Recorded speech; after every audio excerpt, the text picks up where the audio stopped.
How you doing today, Joe? Let me tell you something, Deebo. Deebo, it's my time real quick. The Steelers, brother, predicted to trade T.J. Watt to ensure Nick Herbig's extension. Joe, I don't know about that one. What do you think? What do you think of that? Possibilities of them Steelers trading TJ to ensure Herbig. What do you think, Joe? With the Pittsburgh Steelers, specifically, I wouldn't think that this is going to happen. For one thing, the loyalty that they have to their great players. I mean, I think from the beginning, and TJ Watt is one of those guys.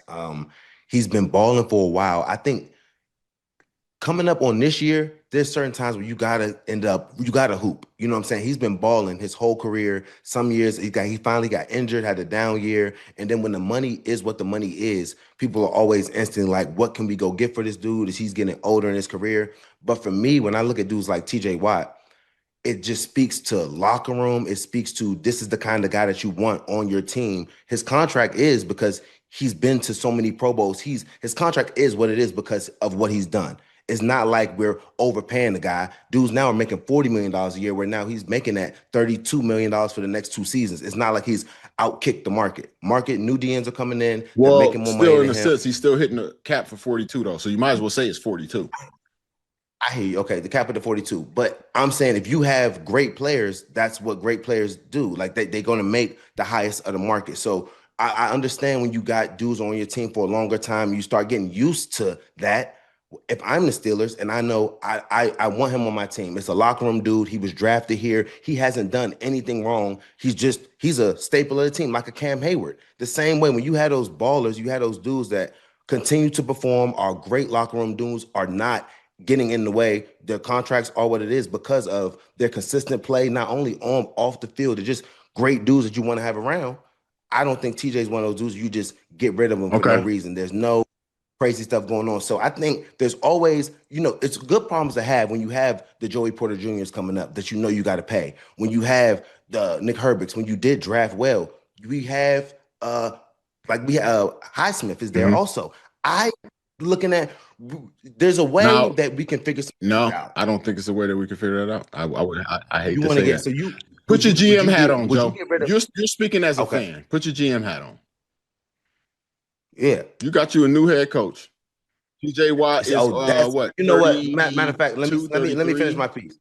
You said the one thing that makes the most sense too. When the new coach comes in and then he didn't sign that deal, and TJ Watt is all good for everybody else. Cam, the older guys that were there for the other regimes, that is also a really, really, really good point. Because when the new coach, they don't owe nobody nothing. They like, I can go do some new. That's 42 to the cap. We can go make some moves. Love TJ, love what he's done, but he is getting older. You make a great point on that side when you do put it into new coaches and stuff coming in. So yeah, go ahead. So brother. I put my GM hat on, and I don't see it happening because of the cap hit of 42 million and his sack numbers from last season. Now 2024, he had, I believe, 11 and a half. That's a good year. 25, it was 7.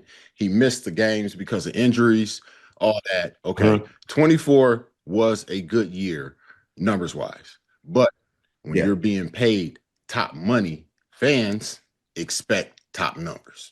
Okay. Yeah. And last year he was down.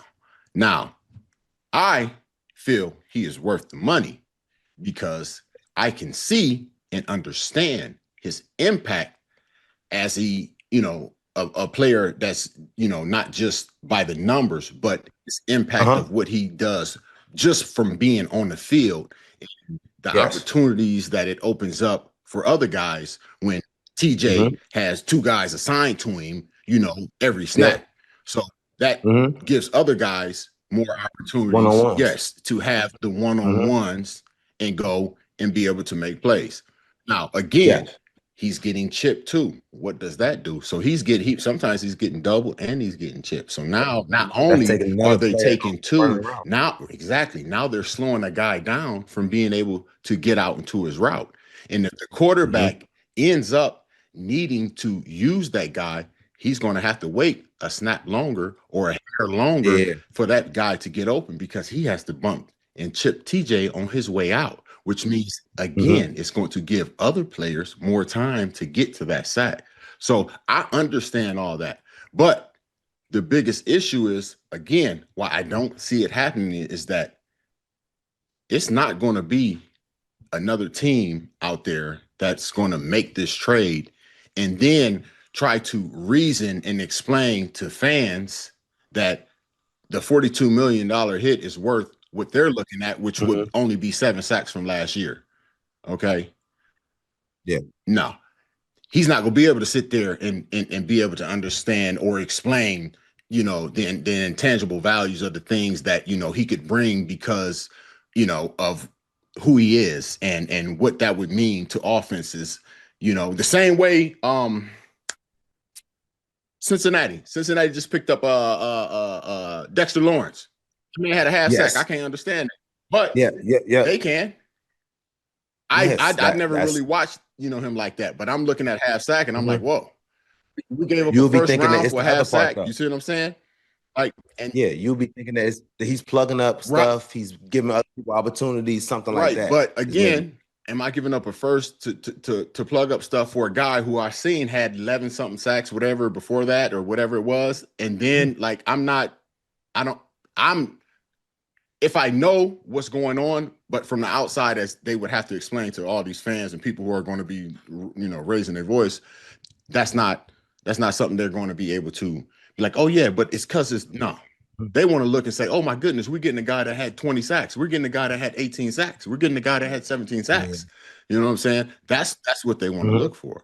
And, you know, another thing is, dude, it's heavily dependent on how it is they see Nick Herbig. And if they see him like as the future of being, you know, one of their outside guys, because his agent has already said he sees him as one of the top. That means you're going to have to pay him top money. He's not going to take anything less. And we cannot give top money to three linebackers, brother. So if they know that or don't know, whatever that process is, if they know and it's like, yo, he's going to be that, and they give him top money, then something has to be done. And if a trade is possible, like say a trade became possible and, you know, it's on the table and it's a team that's ready to trade for TJ, then I'm gonna be honest, as a GM, you would have to sit there and be like, yo, let me listen to at least what they're saying to investigate the possibilities of it. Because hell, you got a whole new staff, you got new offense, you got new defense, you got new coordinators, you got new everything. And now, you know, TJ is what, 32, 33, something like that. I don't know. And you're talking, you know, being attached to another, what is it? I think it's 2 years. It would be two years so it would be 2 years each at 32 or 42, 32 a year, 42 to the cap. And then I believe Highsmith is a little younger. I think he has a couple years left. And if that's the case, like, what are they looking at for future? Like, we got to start getting younger at some point. So if Sawyer is the guy that's after that, like, is it now, you know, Herbig that's coming with Sawyer being the thing, with Highsmith staying there and then transitioning through, like, and you know, picking up somebody in the draft later, you know, next year or however that process would be. Like, you know, if it's me, like right now, I have to make a option, or I have to make a decision, because Nick Herbig is not going to sign a contract that is not top dollar.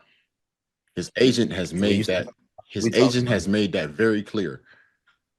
So, if we got to figure out what top dollar is, because this is it $40 million. You got to understand something. Even if it's not $40 million a year, it's still gonna be at least 20. 20. Okay, but then so you're talking about you could pay 20, 40, and 20. They go 80 for 3 players. I'm saying it's more of a no. I'm not saying not all three. I'm saying I'm not moving TJ. I'm thinking more of this is a Highsmith, Right. That's what I'm Herbig. saying. So it comes down to, I'm You know what I'm saying if saying? somebody were to come into the situation and say, hey, we want TJ, we want to trade for him. Mhm. Now it would be more of a situation of, okay, what do we get for him? Yeah, I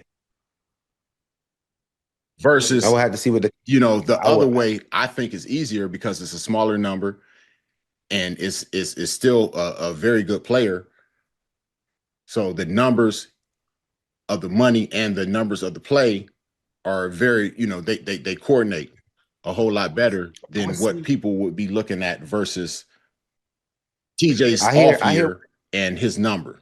You see what I'm saying? I hear what his yes. I hear what his agent is talking about. Herbix, because I'm looking at it like, do you think he's saying he's trying to go get one of the highest deals? I'm Highsmith not at the saying same he's trying time, to like get the highest deal, but he's saying that his top top three up there, just up there in a good deal. All I'm saying is, what is he comparing a good deal to? Being in the situation of not leaving Pittsburgh. I'm thinking if is Herbert going to no sign a Herbert. deal, Listen, not like this is not where your like not like agent plays Highsmith the bad deal. guy.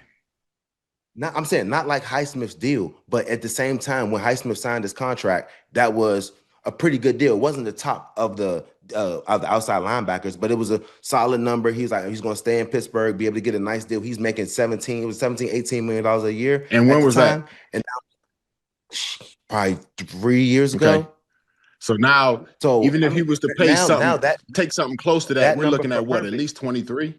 is around 23. You know what I'm saying? But that's where I'm saying I'm not mad at Herbert making the 20, trying to get the 23, where the highest paid guys is 40 is what Watt's making. And I like Watt. I think Watt's gonna stay. I don't think we should move Watt. I think he's healed up, he's Uh-huh. gonna come out there and perform, and everything that he does is more than what just trying to trade him. And I don't think we'll get the value from other teams that will be good enough for TJ Watt. He's good enough. I love him. I think he can help us out. When I'm looking at Herbig, I understand what his agent's trying to get him that bag. Highest numbers around 40. I'm looking at, is it going to be more like the Highsmith deal where say at 23 now at the market? Dude, A couple, three, honestly, 4 years.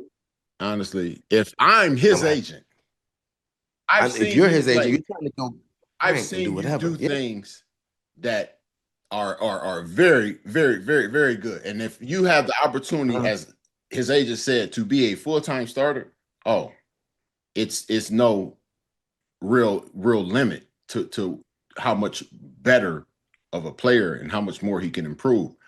So for Uh-huh. me, bruh, I'm not letting him sign nothing that ain't at least giving him 50 guaranteed in the first 2 years. Yeah. Minimum. That sounds That's good. minimum. Now, if you the GM and I'm saying I ain't letting him sign nothing less than 50 guaranteed in the first 2 years, I'm gonna do something else on the back end that's gonna be like, okay, it's 50 guaranteed in the first 2 years, and after that second year, come the first week of what's the name, his third year's guaranteed if he's still on the roster. So basically, I'm guaranteeing this first three. So basically 75. Mhm. So basically, though, for the Steelers, that'd be a 2 for 50. Because then you can keep it. If you don't want to do anything after, you can let him slide, or he could be able to be a free agent. Or, well, also I would make the number higher after the Or you end get tagged. because I'm expecting my player to get better and better to where like, okay, guys are now making 50 and I'm gonna make his number to like Mhm, 32, mhm. 35. Yeah. You Okay. see what I'm So saying? like Like you got yeah, to sign this yeah. whole deal. 4 year, 4 year for 120 with 50 guaranteed in the first. So that's why the first 2 years would be the 50, and then the next two could average out to around, you know what I'm saying, 30 a year. It's just all dependent on, like, because you got to realize, like, he goes into this year and they make him play any part of this year, bruh, before he signs the deal, or they get him a deal and he continues to play and play well. That number's just going to keep going up. And he'll be Yes, unrestricted. unrestricted. Yeah, they'll have to do something. They got before, they Like a bird before in the camp. hand, dude. Like I know what I have Yeah, here. Like I know what I have here. I know what kind of player he is. yeah. We're gonna see what them did. What while training camp is happening, I know it's gonna be my main two players is looking at Lil Nephew and Herb to see what to get those extensions. For sure. But my thing right now too is though you still got to get Nephew, you got to get Herbig. We was the highest paid defense last year. Like where all this money coming from, bro? Brother, don't. Omar, I'm telling you, the money they gonna move. You can move it around all you want to, bro. Like you can't create good. more of it though. I'm telling you, like that's gonna be hard work, and you know, look at it like it's. I think like 42 TJ. I think Smith is like 17, 18. I think what's his name? The other linebacker inside. I think he like 17, 18. I think Cam is another 17, 18. Like, you know, Cap ain't number like 3 and some change, bro. They go 100 something. Yeah. And 5. Yeah. Then the offense, you go to the offensive side. What is it? DK. Pittman. And Fryermuth. I think his number's up there. Fryermuth. Yep. Like Boz just got a little Boz just got him a little grip too. Deebo, I'm trying to tell you, don't worry about people's pockets. Just get as many good players as you can. I'm telling you, they're gonna be able to pay for it. They're gonna make it happen. Money gonna be moved around. Some people gonna get stuff guaranteed. Some people gonna get moved to signing bonus. Jalen Ramsey could call. He got the bag out there too, deservingly so. Keep Jalen. Don't move. Love him back there for the secondary, communicating, and he's a baller. Like you said, Deebo, our ballers got a ball. So I'm not wanting to move around, trade none of these dudes and saying, oh no, long in the tooth. I don't give a damn. Long in the tooth, these dudes can hoop. They can long as be out there now communicating. Jalen Ramsey's a baller. TJ's a baller. We're going to get them out there, and now we're going to evaluate. So we're just trying to talk the numbers wise about crunching it. But our thing is, if we can, we don't want to have to get rid of talent. But when dudes are balling like this, and Herb talking about trying to get 30 a year, deservingly so from your age and everything, but we got to fit that all in the puzzle piece of the Steelers defense and keeping everybody. About him making that fit into the puzzle piece. It's about him getting as much as he can. No. I'm talking about as an owner. I'm talking about as owner. I mean, but that's what I'm saying. Like Omar trying to get the piece. He can try and you can try and puzzle piece all you want, man. You know the reality of what it is, bro. When you start talking about 1,000%, Deebo. You know what I'm saying? That's why sometimes you can't keep some people because of where you see them at and where they could actually be at if they were given a full opportunity. Like, it's no way. I don't see it happening where he would even advise him to take something that's not starter pay. No. Yeah.